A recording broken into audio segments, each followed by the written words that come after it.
One of the greatest kind of predictors or forecasters of what was going on or what was emerging was Winston Churchill. At this time in 1946, he was the former Prime Minister of Britain, but remember, he was the British Bulldog and kind of the leading symbol of resistance during World War II against the Nazis. Well, he goes on a tour here in the United States, and he delivers a famous speech in Fulton, Missouri, which was actually the home state of President Truman, in 1946, in which he explains the actions of the Soviets in Eastern Europe as an attempt to dominate and control the region for communism. In this speech, he accurately predicts the Soviets' actions by saying they were creating an iron curtain dividing Western and Eastern Europe, where the East would be communist. And in fact, this is the way that things play out. But Churchill is kind of ahead of the game in calling it out and explaining it in that way. Another early conflict between the Soviets and the Americans was the Berlin airlift. The Berlin airlift occurred after the war, 1948, a couple years after the war. A couple of things to help you understand. First of all, like Washington, D.C., the capital of Germany, which is Berlin, is in its eastern part of the country. So just like here in the United States. But remember, the issue is that the nation of Germany was kind of divided east and west between the Soviets and the Americans as they occupied it after the war. So again, using that analogy, imagine if the United States was occupied between east and west, but the importance of Washington, D.C., even though it's on the east coast of the United States, is still very important to both, sides of this divided nation. Understanding the importance of the capital, the Americans, British, and French occupied the western part of Berlin, even though it was in the eastern region of the country. The Russians occupied the eastern half of the city. So they divided up Berlin like they had divided up all of Germany. As issues emerged, the Soviets decided to cut off the western part of the city from any transport and or supplies to come in. So the Soviets kind of take the action of, we're going to surround the city with the hopeful intentions that the people in western Berlin and the Allies, the Americans, would just basically cede the city to the Soviets. But instead of surrendering the western part of the city to the Soviets, the Americans fly airplane after airplane of supplies in 1948, keeping the kind of defiant stance of, no, we're not going to surrender or give up our western part of the city to the Soviets, until the Soviets eventually back down and again allow supplies to enter by land to the city for the remainder of the Cold War, so like for 40 plus years. This event becomes known as the Berlin airlift, and it's really kind of an important thing for a couple of reasons. To the Soviets, it shows our determination to not give up the symbolic city of Berlin, and it also shows to the world that this emerging conflict is something that's going to be deep and going to be part of what we're going to refer to later on as the Cold War.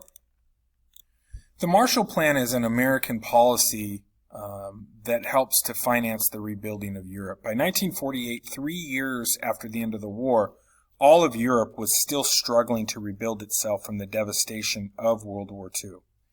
The Soviet influence in Eastern Europe, with the Soviet influence in Eastern Europe, the United States feared the spread of communism into Western Europe and their desperation. So they were afraid, as people were desperately trying to rebuild the nation, worried about, rebuilding their lives, that they might fall susceptible to communism. And there were, in fact, a lot of, communism kind of in the air and in the political arena in those countries.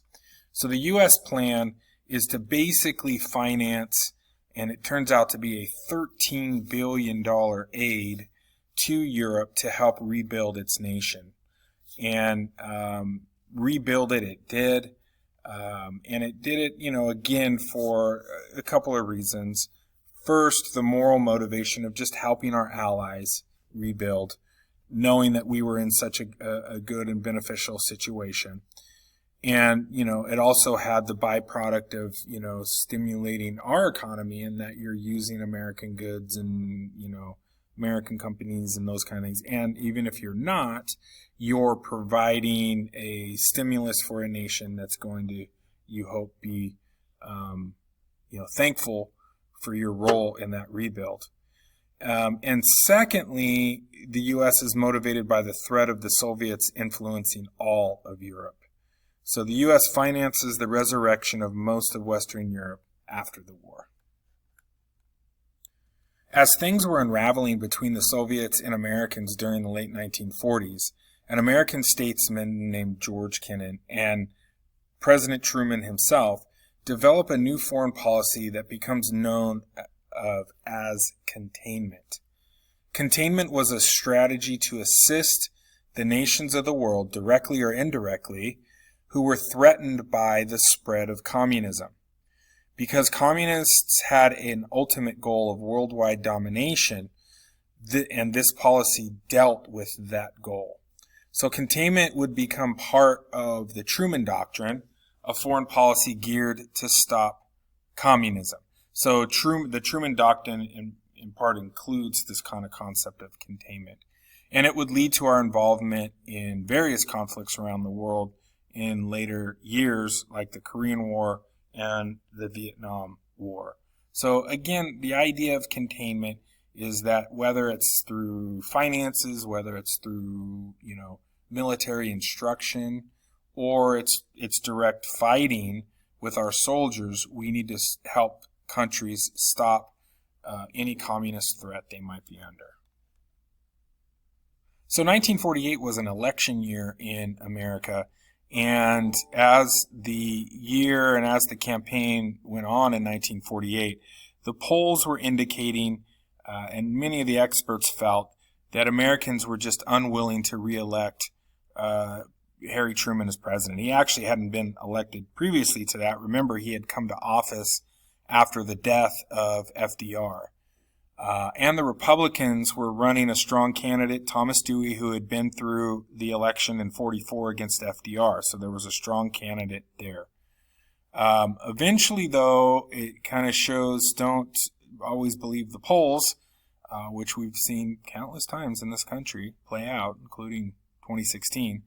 And against the odds, Truman wins the election in 1948, despite, as you can see in this picture, a famous Chicago newspaper headline who was so sure Dewey would win that it printed early on, it printed its heading, and you see joyously Truman showing that paper the next day when the results came in, that it was actually Truman who was elected to office in 48. So what all these events end up creating is what historians refer to as the Cold War. Basically, the uneasy standoff that was emerging in the years immediately following World War II that became known as the Cold War. It spans the years from 1945 to 1990. The two superpowers, the United States and the Soviet Union, would never directly go to war, but would indirectly battle to control the majority of the world for either democracy or communism. So it's called Cold War because I guess a hot war would be a direct conflict between the Soviets and Americans. And there's some theories of why they never went to war. Hopefully, one of those theories called MAD, which stands for Mutually Assured Destruction, was that they both realized that if they went to war and used their ultimate weapons, the end of the world could come because they both had very powerful nuclear weapons. So they do, though, come into conflict to try to promote their interests around the world. The Soviets want to promote the spread of communism, and Americans want to promote the spread of democracies. And this leads to conflicts like the Korean War, the Vietnam War, and the Soviet occupation of Afghanistan in the 80s as all examples of what the Cold War was like. In association with this real threat worldwide of communism spreading came a kind of a hysteria or a fear within our country that communism could get us from within. So there was a growing fear of communist domination that was spilling over into the United States. Soon there were many fears of communist plots that were emerging here in America. And adding to the hysteria were some high-profile criminal cases of government officials that were actually found conspiring against our nation. There weren't very many of them, but they were highly publicized. The HUAC, which stands for the House of Un-American Activities Committee, was a congressional committee that was focused on rooting out espionage and stopping the communist threat.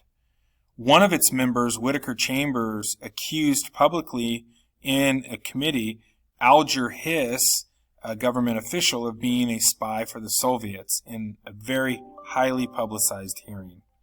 Hiss was eventually charged with perjury in relation to this case and spent time in jail. What probably most Americans would see as the downside of this fear was encapsulated in what was called McCarthyism. Now, Joseph McCarthy was an American senator from Wisconsin from 1947 to 1957. And what was emerging as this new Red Scare was eventually kind of takes on McCarthy's name. He seemed to over-exaggerate and exploit the fear of communism by holding high-profile hearings with brutal and rude tactics. His accusations eventually led to no convictions, and Americans eventually grew tired of his antics when he went as far as accusing the military as being soft on communism. So a lot of people were publicly shamed and, lost their jobs, but no convictions were resulted from McCarthyism. 1949 was a year that the U.S. might like to forget. The threat of communism became real to Americans in 1949. First, the Soviets were able to successfully develop and test their first atomic bomb, and that became worldwide knowledge. It was a hydrogen bomb, and it appeared even more powerful than what the U.S. had at the time. So that was a very sobering thing for Americans in 1949. Next, China, the most populated nation on earth, fell to communism when the nationalist government of China was forced to flee to the tiny island of Taiwan. So China now becomes a communist nation. You have the most populated nation on earth joining the mighty Soviets as communists. And then we have the Korean War. Now, you need to understand that Japan had occupied Korea during World War II, so they had conquered Korea. When Japan surrenders, the nation of Korea was divided between North and South as the Soviets pour into the north part of Korea and the Americans occupy South Korea. In 1950, communist North Korea, which had been kind of established with the help of the Soviets, invades South Korea in an attempt to reunify the nation under one communist Korea. Well, the United States doesn't stand for this, and as that kind of Cold War mentality is emerging, as I explained, it gets the help of the United Nations, and they go to battle to defend the democratic South Korea. After 3 years of fighting, the two nations were basically at a standoff at what was called the 38th parallel, which creates the modern nations of North and South Korea today. One communist, North Korea, and one a democracy, South Korea. Unfortunately, close to 34,000 Americans lost their lives defending South Korea less than 10 years after the end of World War II. And the Korean War really started to more clearly define what the Cold War era was going to be like.